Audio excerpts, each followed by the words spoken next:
ইংল্যান্ডের বিপক্ষে প্রথম দেখায় বাজিমাত করেছে লিওনেল মেসি। গোল না পেলেও আর্জেন্টিনার করা দুটি গোলেরই যোগানদাতা তিনি। টুর্নামেন্ট জুড়ে গোল করে ও করিয়ে গোল্ডেন বুটের আলোচনায় সবার ওপরে ফুটবলের এই মহাতারকা। চলতি বিশ্বকাপে এখনো পর্যন্ত মেসির গোল সংখ্যা ৮টি। সমান ৮ গোল নিয়ে তার ঘাড়ে নিঃশ্বাস ফেলছে ফরাসি তারকা কিলিয়ান এমবাপ্পে।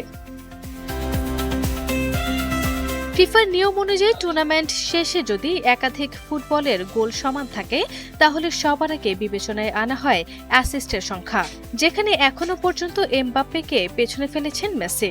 ইংল্যান্ড ম্যাচের দুটি সহ তার অ্যাসিস্ট সংখ্যা 4টি এবং এমবাপ্পের 3টি। দুজনের সামনে একটি করে ম্যাচ বাকি।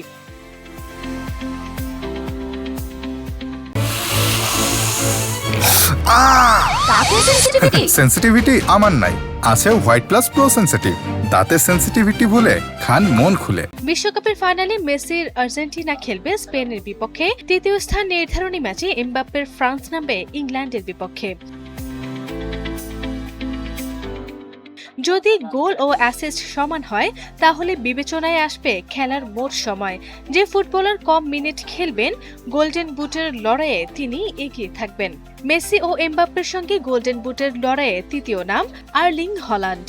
নরওয়ের এই তারকা টুর্নামেন্টে 7 গোল করেছেন। নরওয়ে বাদ পড়ে হাইল্যান্ডের আর সুযোগ নেই। গোল্ডেন বুটের লড়াইয়ে এখনো টিকে আছে ইংল্যান্ডের হ্যারি কেইন ও জুড বেলিংহাম। দুজনেরই গোল 6টি করে, অ্যাসিস্ট 1টি করে। তৃতীয় স্থান নির্ধারণী ম্যাচে দুজনই মেসি এমবাপ্পেকে টপকে যাবেন। আপাত দৃষ্টিতে সেটি কঠিন। আরভি ইসলাম হিমু, এনটিভি অনলাইন।